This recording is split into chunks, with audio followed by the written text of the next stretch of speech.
How's it going, everybody?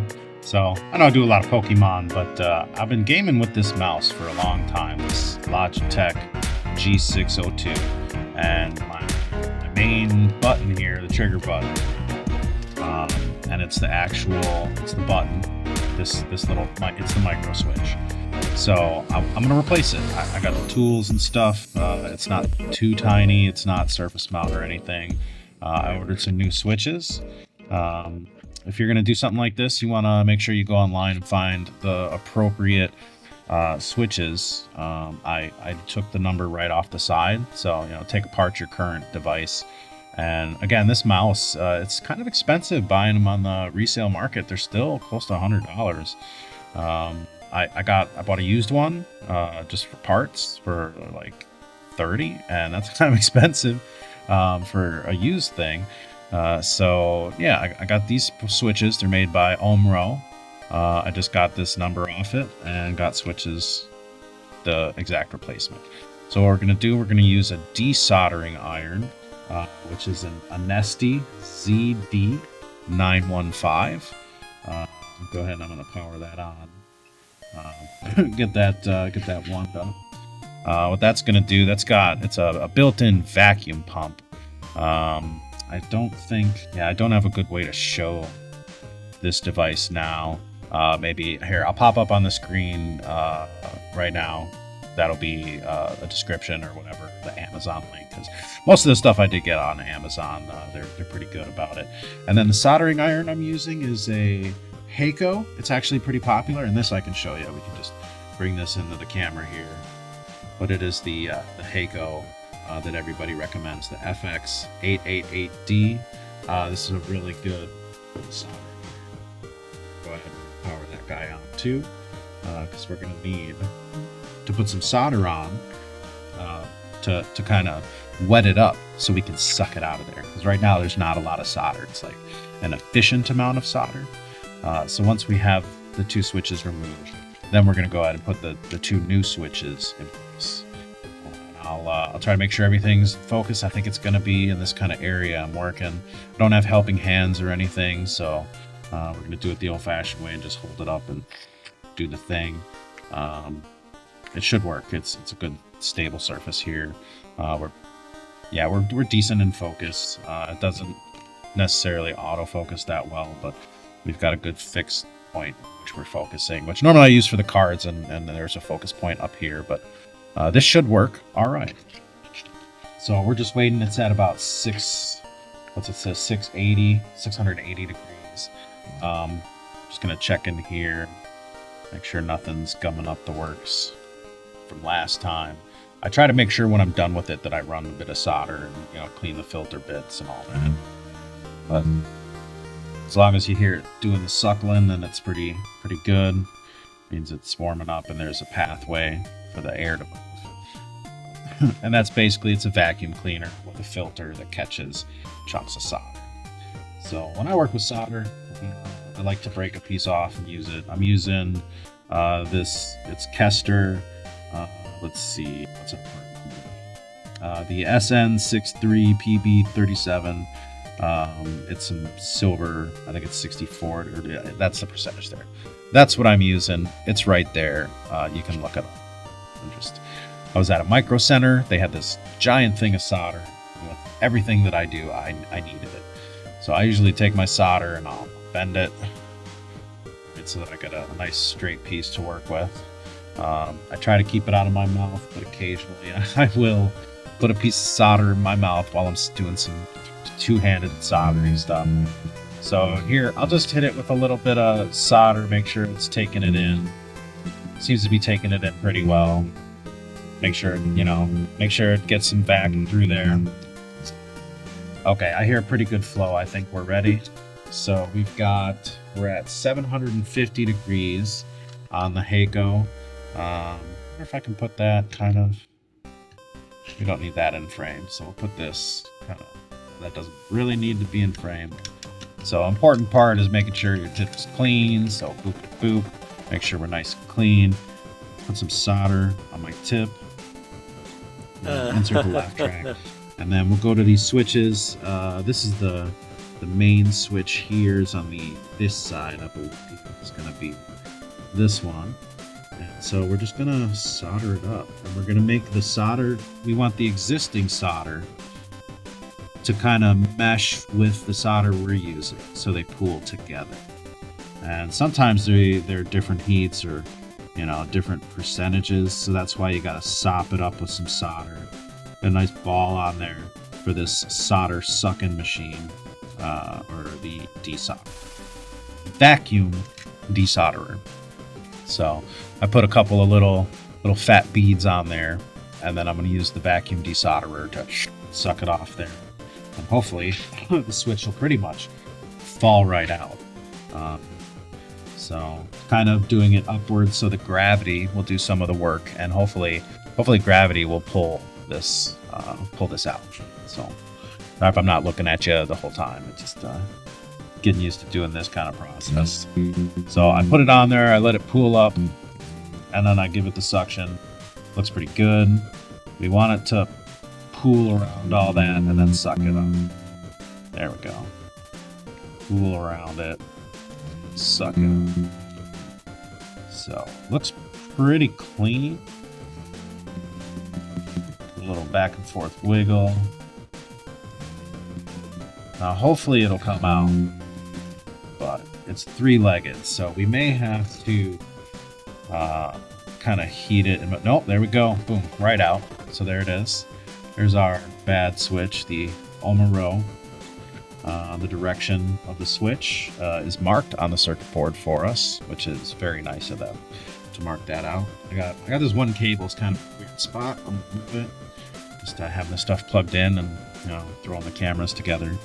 I felt like it'd be fun to record this. If you like this kind of thing, let me know, because I do a lot of soldering and electronics work, and I've got some projects I'm working on. So if you like it, hey, like, subscribe, and that's how you get more content of a certain type. I do pay attention to analytics and see what do people pay attention to. So this is my moment to say, hey, give it a like, give it a subscribe, and hey, leave a comment to tell me if you like it or not. And we're just going to keep going. We're going to replace this micro switch now. So we'll take, this is our bad one that we took out, and we just get rid of it. We don't want that switch anywhere near us now. We don't want to accidentally put that back in. So we've got our new switch. It's an Omro. It's the same part number. And there's the line, the direction it came in.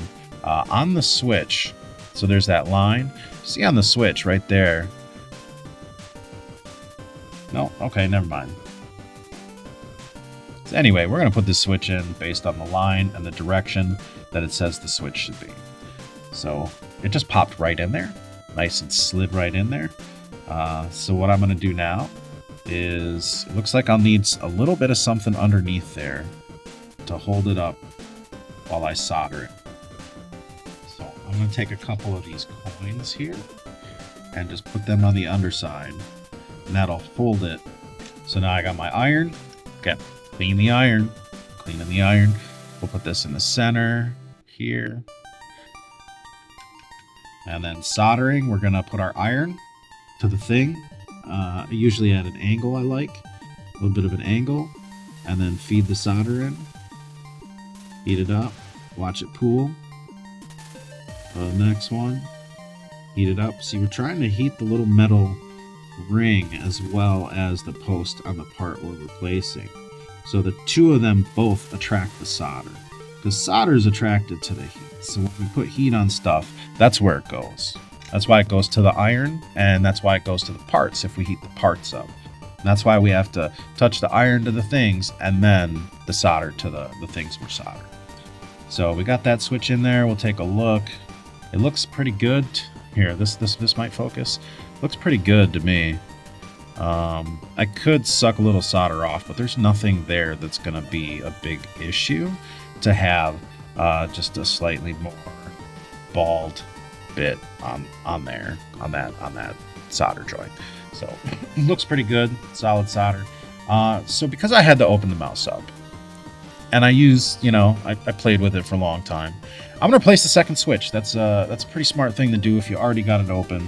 Just go ahead and replace everything in there. I've got another switch. It's not a big deal. It didn't take that long for the first one. So we're gonna go ahead and we're gonna remove this one now, which would be our right switch. So we're gonna replace that. Here's our good switch. We're gonna put it over there. So again, here's our steps. We're gonna put solder on it and make a solder mess. We want to wet it up, cool it up, so we have something to suck away. There we go. Cooling. Sometimes it works, so if we put the solder to the iron and just pull it down, and it'll like seep. There we go. So you'll notice at some point they mesh together. It'll seep in, and they will join. So soldering's fun. It's kind of like a hot glue for metal, kind of. No. So we got some pretty good solder pools on there. I just like to make sure that they're connected to the actual, like it looks. There we go. I like to make sure that they are penetrated into the actual solder joint. So if you're having problems with it not coming off, it probably hasn't fully penetrated. So now we'll take this and we'll do the same thing we did with the last one. We'll hold it kind of in a vertical, horizontally, so that it'll fall out, or we can just press it out. So we'll put this on here until it pulls it up, and then suck away. Give it a little wiggle. I like to give it a wiggle. You don't have to, but I think it helps. Like some people, I'm one of those people, I like to shake my water to make sure it's well mixed before I take a drink. Almost every time I take a drink of water, I would probably shake it. I don't know why. It's all water. I'm not mixing anything in it, but it's part of one of those things where you just do it. I don't know why I do it. Do you? Some things we just do and we don't know why, and it's fine. But odd habits. So this should come out. This one's being a little more. So this one, the center. Okay, so I'm gonna hit the center. This is what happens sometimes. It doesn't come out, but it looks like the middle pin here is the one. So I'm gonna do it again. We're gonna just solder it out. We're gonna hit it with that solder. Get a nice pool. That. Then we're gonna use our solder sucker, our desolderer, vacuum desoldering pump, as it's called, and then we'll hit it. And hopefully the switch will come out. Yeah, that was it. So now we got our old switch out. And what do we do with the old switch? What we always do we want it? Nope, we get rid of it. So it's nowhere near what we're working with, because we have a new switch and we want to put the new switch in. So again, they've been real nice on the circuit board, and they told us where they want the switch to go. So we're just going to put the new one in.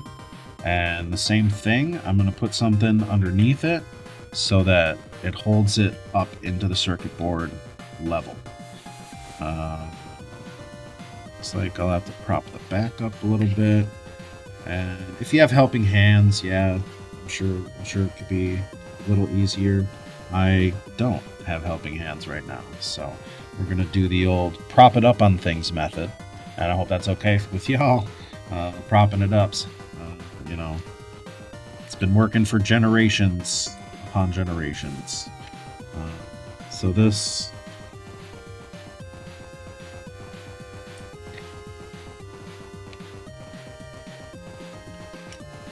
got to figure out exactly what it's looking for to balance right. And that is it. Okay, so we just needed to go opposite corners. We went opposite corners, and it did the job. It helped. So here we are. We're in the home stretch. All right, we got these three little solders. It's nice and clean. Put a little solder on the tip. Always a little solder on the tip. That's going to help. And then boom, heat it, wick it. A little bit of heat, wick it. Watch it cool. You got to see it cool up, liquefy into the hole. That's how you know that it's a good solder joint and that you've effectively bonded the materials with the heat properly. So we'll take a look at the switch. It's on there good, it's level. The other switch, it's on there good, it's level. So we've effectively replaced the switches, and now all we have to do is reassemble, and we'll be able to use this mouse. So let's try that. All right, so we've went ahead and replaced our switches, our 2 switches that we use the most. We got some spare parts. If we've got to replace, we can replace a whole assembly for our 6-button side button assembly, or the 2 small buttons here. We do have some extras. We don't need to replace those right now. While we're in here, we figure we'd replace our 2 main buttons that we use the most, the main clickers. So we'll go ahead, we'll put our button piece in, we'll put our laser guide in there. This board will sit on here, and we will have 2 screws that is going to hold this board down.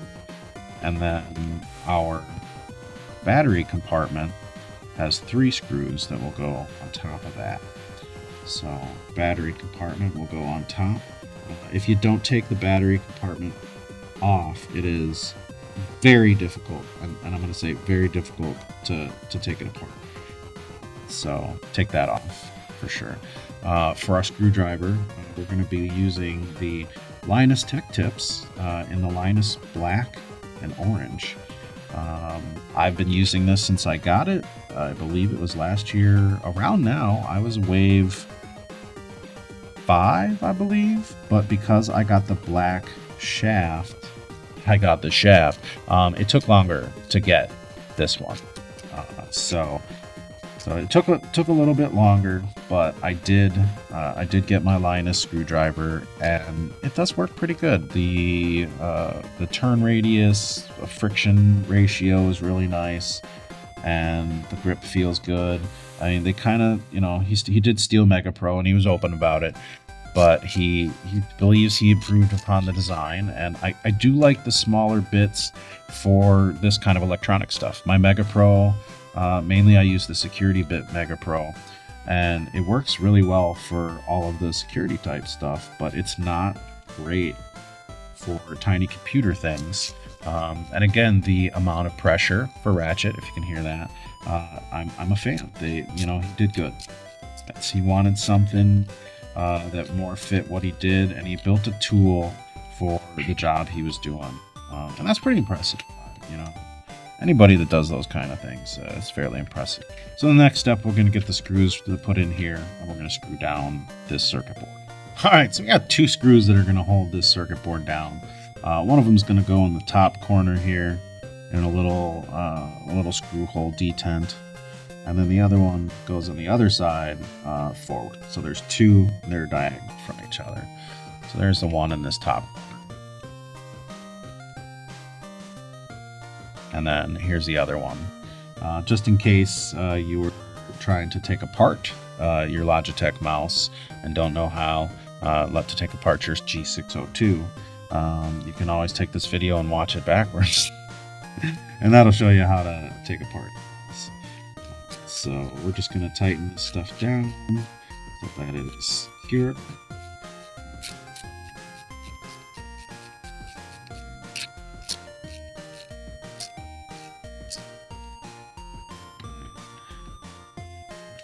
Good in there. A little bit of play on that. I think it's just the post. I don't think. Yeah, it doesn't look like it's actually supposed to like clamp in it. That wasn't enough. Okay. So we just barely missed this hole. We're gonna screw this back in. It looked like it was in.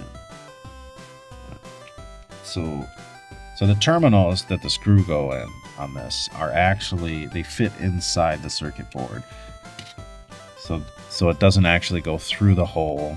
The post goes through the board. That's interesting. If you didn't know that, you can see here how that kind of works. That we've got the screw post that sticks through the board, and then it fits through the cutout, and then the screw is basically just like a washer holding it in. That's pretty cool. That's an interesting design. But so now we'll plug in our battery cable, and that's all routed nice and smooth there. And we do have our plugs in there. So if we take the top half, this here is going to plug in. That's that. Make sure just making sure we're in focus here. so that you can see what we're doing. So we are just pressing it into place like we do with the ribbon connector. We press it down and then press down on the clip here. So this black piece here, you got to be careful, that's the clip. And to open it, we're going to use like our thumb or something on both sides and get it up under there and kind of pull it up. To secure it, we're going to press in or press down on the cable until it's seated, and then press this down. And what it does is it squeezes the cable in place. So now that that's done, we just close this up, wiggle. And now there's 6 screws on the external chassis. We'll call it, yeah, 6 screws on the chassis.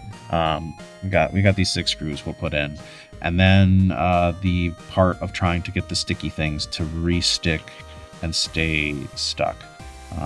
I don't really have any extra sticky stuff right now. I don't think super glue would be the right thing. I feel like a thin double-sided sticky tape is probably the only good replacement.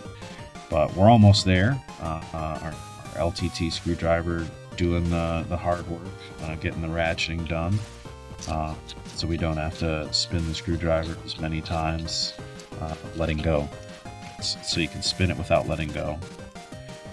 So there's 2 more here.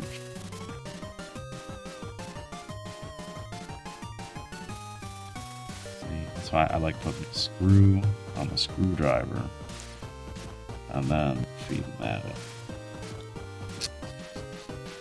Works better. Just works better. I don't know. It just works better. So again, you know, let me know if you like this kind of content. We can do more soldering and repair of things, because I enjoy it, and if you enjoy it, I'll do it with you. You know, I just again, I gotta follow the numbers. If you're watching something, you gotta like and comment and let me know that you like it, and then I can do more of it. So you can look forward. I am gonna do the How to Fix Icicle Lights Part 2 coming soon, where I will show you how to make a bulb tester out of a broken string of bulbs, so that you have a way to know which bulbs are good and which bulbs are bad. Because the only problem in your string of lights is you've got a bad bulb. That's it. There's a bad bulb somewhere. So, all right, we've got this all put together to a point. I think we can put batteries in it and we can see if it works. All right, so here's my mouse that I'm currently using. We got it on the window over here, watching some Tronics fix, right? So we're gonna go ahead, we're gonna take the battery out of our current mouse. Here's our mouse we just fixed. We got it turned on.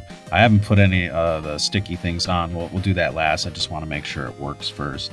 So we're going to go ahead and put these 2 batteries in here and turn it on. And looks like it works, which I expected all this part to work. Okay, scrolling and all that. The middle mouse button. Okay, so like everything I expected to work probably works. The question is, the left click. Left click did not work. Sorry, I'm not looking. You're here. I'm paying attention. Left click did not work. But so here we are. We're going to left click. Let's go ahead and give this Tronic Fix Long a subscribe. I'm not sponsored or anything, but here we are clicking, and we can play a little bit with this. So I'll move this finger. We're definitely. Yep, I did. Yeah, so it works. Hey, we were able to fix it. Well, we fixed the mouse by replacing 2 switches. We desoldered 6 posts and resoldered 6 posts. So it wasn't a lot of work to get the mouse working again. But we're going to go ahead. We'll put the sticky things back on, and then we'll outro. All right, so we've gotten most of the schmutz and stuff out of there. And I kind of placed these off to the side, upside down, in a way that I hope they will go back on and be smooth, and then I can say that I can start gaming again, because really this is what stopped me from playing more squad, was my mouse stopped working, and because of the 6 buttons on the side that I mapped to specific actions, it is so much harder to play the game without this specific mouse, and that kind of sucks. It's sort of like a crutch, I guess. Yeah, it's a crutch. I need it. I need this mouse, but now that it's fixed, I can get some more gaming on, because not just Squad, it was good for most of those games that have like a ton of stuff mapped to the keyboard that you need to use all the time. And for me, it's kind of hard to look down. Like I don't remember the keyboard that way, and I have to look down to make sure my hand's in the right place. If I have to do something over here on the keyboard, I have to look down, do it, and then come back to WASD. So to have some of it mapped to these 6 buttons here, and I know it's a little grimy, we're going to clean the outside of the mouse, but basically we've got it fixed. Put our last little thing on the top here, a little sticky. And these, I just took it off of my fingernail. It seemed to work pretty well to just get my fingernail under there. But you have to make sure there's 2 layers. There's a layer of the plastic, and then underneath that there's like a sticky. And sometimes you can get the plastic but not the sticky. And if that happens, it's really hard to recover it. So I was able to do an okay job of recovering these pieces so that my mouse can slide well. Turn it back on, and it's working. So yeah, effectively, we've saved ourselves a little bit of money by replacing the 2 switches that cost probably, I think it was $6 for 5 micro switches. We've replaced those and took the time ourselves. I do have some equipment. The soldering iron cost around $100, and again, I would have put on screen, but maybe right now I could also show you. This is my soldering iron and my desoldering iron, and the prices was like 100, maybe like 250 for the desoldering iron. But it'll be on screen. You'll be able to see what I used. Again, hey, give a like, give a subscribe, leave a comment if you like seeing this kind of fixed, repair, soldery, electronic stuff. I do it, so we could do more of it. And I only know if you like, subscribe. Otherwise, hey, you have a great day.